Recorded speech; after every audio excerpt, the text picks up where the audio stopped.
Hey guys, welcome back. Seth Maddox here with some home cooking. Today I'm doing a pickled egg recipe. I'm doing it a little bit differently today. One of the things I'm doing differently is I'm adding some pickled beets to the brine, which is going to give it some color, but also add a lot of extra flavor too. Beets are full of vitamins and minerals that everybody needs in their diet. So anyway, it's going to be a little bit different than the last ones I had. Over here I have just an assortment of some different peppers. I've got some habaneros and some serranos as well. These are going to be a spicier pickled egg. I've got some red onion, and I have my okra too. I'm going to add that to the brine so that we can have some pickled okra. I got my trusty dill here. I'm going to be doing some coriander, ground coriander, black pepper, salt, and then I'll be doing the brine here in a little bit. Starting off, we just get the vegetables that you need washed, and just because of the fact that I like to have some larger chunks in my brine when I'm eating the pickled eggs, I like to get the peppers a little bit bigger on the larger side of the slices. I don't have to do it super thin. Just really depends on what you're looking for as far as what you like for your pickles. I love pickled habanero, pretty much pickled anything. So having the larger chunks actually makes it so they don't get too soggy when they're in the pickling process. And it makes it so that they're a lot nicer to munch on. A little crunchy, some flavor, really delicious when you go to actually bite on these bad boys. So those, and then for the serrano peppers, I'm going to slice them down. I'm not going to actually make them too small on these ones. These are actually going to be a little bit bigger, just because these are actually really good to munch on as well. For those of you who don't want to have something too spicy, you don't have to add any peppers at all. These don't add an amazing amount of flavor as far as super hot goes. It just adds that extra kick. For me anyway, it's not super hot, but for those of you out there sensitive to anything capsaicin, of course, you definitely want to stay away from some of the hotter peppers like habaneros that I have here. But those are going to be for 24 eggs. As you can see over here on the Instant Pot, I've got my 24 eggs boiling right now. Those are going to be boiling with 2 cups of water in it. I've got the big 8-quart Instant Pot, 2 cups of water to make sure that you have enough water for the steam pressure to build up. You cook it for 5 minutes. It makes perfect hard-boiled eggs. You let it quick release. As soon as those are done, you put them under ice cold water and then start peeling them. In just a minute, as soon as those are out, we're going to put all those together. I'm actually just letting the steam out of the pressure cooker on the Instant Pot. I'm going to be getting together our brine really quickly while that's done. So I'll come over here. I'm using a mixture of a few different things. I already have water in the pot. This is 3 cups of water. I'm using our Bragg's apple cider vinegar, which is a fantastic use for this recipe. You can use just plain white vinegar if you want to, but I like to mix it up a little bit just because of the fact that it gives a lot more flavor. So with the Bragg's apple cider vinegar, I'm going to be putting in 2 cups of this, and then 3 cups of the other 2 vinegars. This one right here is the Netiputi is a spiced vinegar. It is really good for this mixture just because of the fact that it has a nice spice to it. So 2 cups of that. Doing 1.5 cups of that. Oh, that's the last of it actually. And then we'll use the last 1.5 cups of the white distilled vinegar. And that is going to make it up to 5 cups. So, right there. And we'll be doing the eggs in just a minute.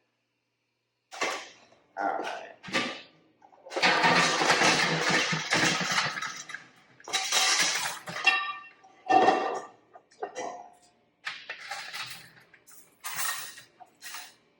All right, got those in the ice water.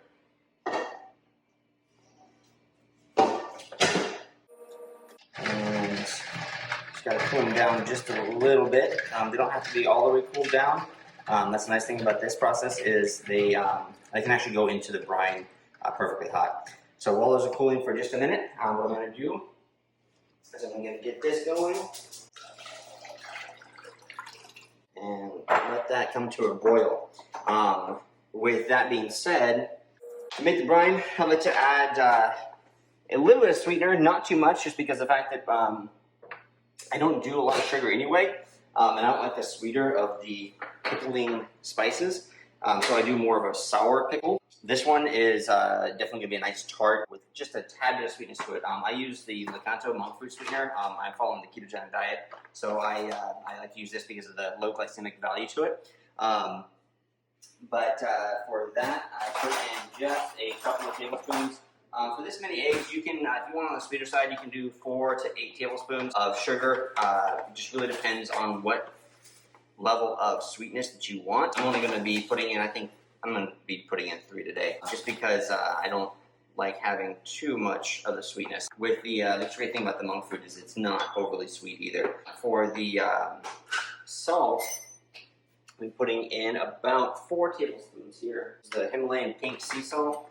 It's just my preference. You can use table salt, you can use pickling salt, you can use kosher salt, it really doesn't matter. I'm going to be using about 6 tablespoons of this.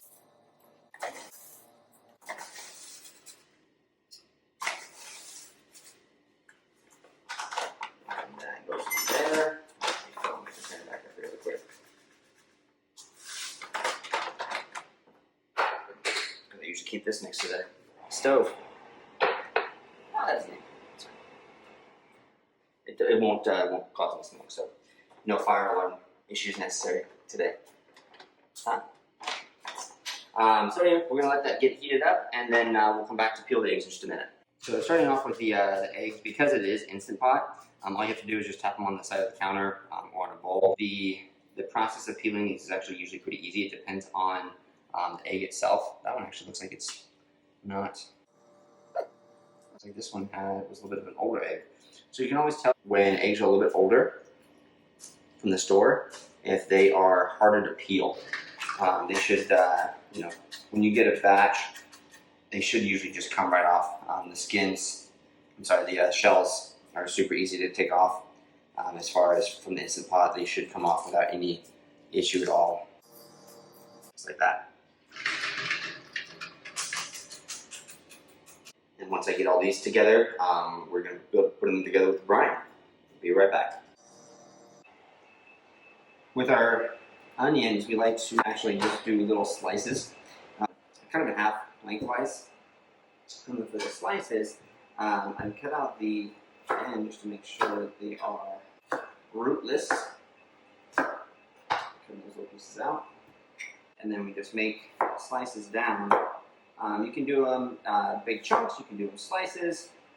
It really depends on what you are looking for as far as flavor, but also as far as if you're going to be eating on these later. Having the bigger, thicker slices like this, you'll be able to have a good chunk to them, a good crunch, I guess you could say.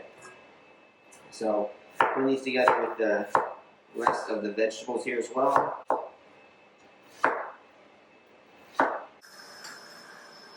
And we're going to be putting all these together in the pots when we get it done. For the okra, what I'm doing on these today, I'm just cutting off just the top, just enough to get the bit of stem off.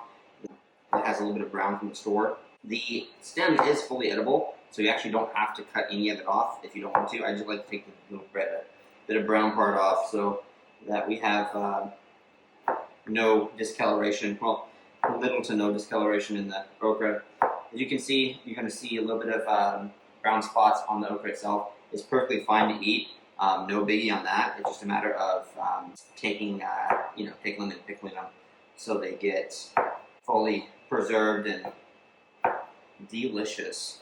So these done really quick, and we'll be right back. All right, so we're back here. I adjusted the brine a little bit. I meant to say teaspoons earlier, not tablespoons, by the way, when it comes to the salt and sugar mix. I don't know why I said tablespoons, but anyway. I also added just about a quarter cup of the juice mix, juice brine from the pickled beets. So that added just a little bit of color to it as well, and it's going to give a nice little flavor too. As it's boiling, we're going to go ahead and turn that off, and we're going to take it off make sure that it's off so you're not cooking anymore. What we're going to do is we're going to start off by putting just a little bit of seasoning on the bottom of the jars.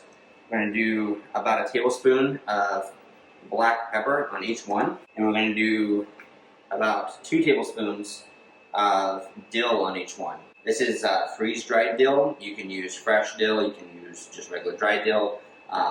It's some of the best stuff out there right now as far as flavor goes, unless you're using fresh, of course. They don't have it in the stores right now. I don't know why, but it is one of those things. Anyway, so I'm going to go ahead and start off by getting the last of this juice out from the beets so that we can dig these puppies out and use them for the grind. So, without further ado, I'm going to get my food service gloves on here. The reason I'm getting these on is because if you try to handle the beets without putting gloves on, you will have pink fingers for a few days. Alright, so we're going to start off by putting in the layers, and what we're going to do is we're going to start off with just a few of the eggs in each one. Put them inside. And we're going to do 4 on the bottom of this one right now, 4 on the bottom of this one. I'm going to do some of the onions. And the reason I'm doing this in layers is so that we can have a good amount of each item in each of the containers. 2, 3, 4. We'll do 4 on that one.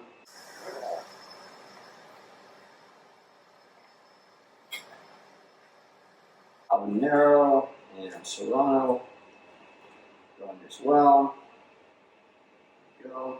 The reason it's done in layers is so that you can have some of the flavor going into each of the layers of the eggs. You don't have to do it this way. You can just do half and half and go all the way up. But it does actually produce a better quality of egg when it comes to the end of it, so that they all taste the same.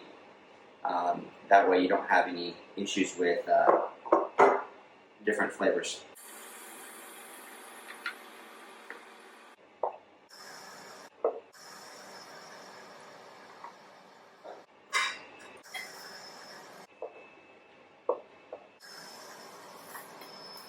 Thank you.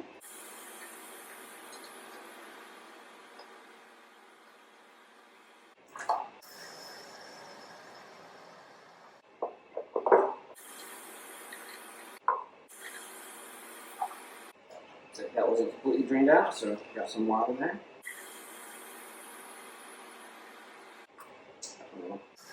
Awesome. So later, we're going to put some of the last of the eggs in here. Whoops. Uh-oh. I'll edit that out later. Lost one of the eggs. Shame, shame. Alright. That's perfect.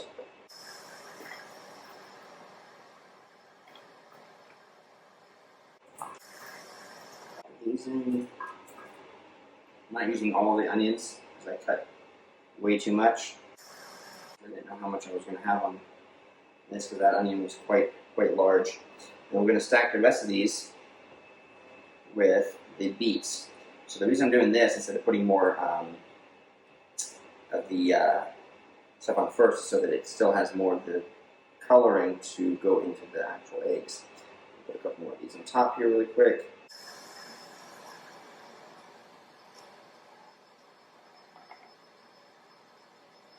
Just like so. And then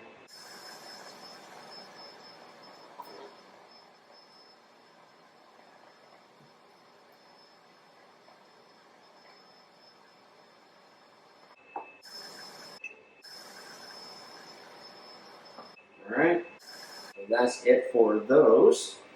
And all we have to do is put the brine on top. It's in here. Honestly, be very careful because you don't want to burn yourself. This is still very hot.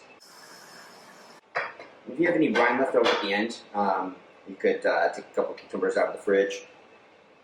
If you want to, you can pickle pretty much any vegetable, so if you have any of the brine left over, you can use it for that. But what you want to do is make sure to go all the way to the top.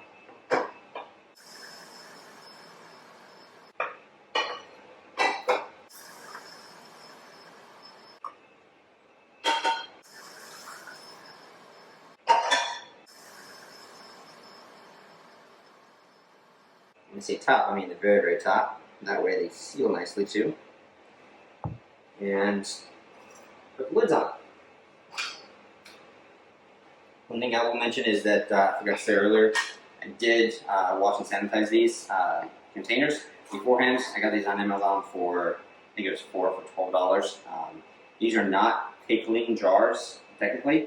They do have a nice seal on them, and they will actually seal tight, so you can do pickling in them. I won't recommend these for canning of any kind though, due to the fact that you want to make sure that you have a good solid sealed ones with the bands and the secondary ring on it as well. So anyway, that's it. These are going to be going in the fridge for about 10 days, and then we'll try them in just a little bit. See you next time.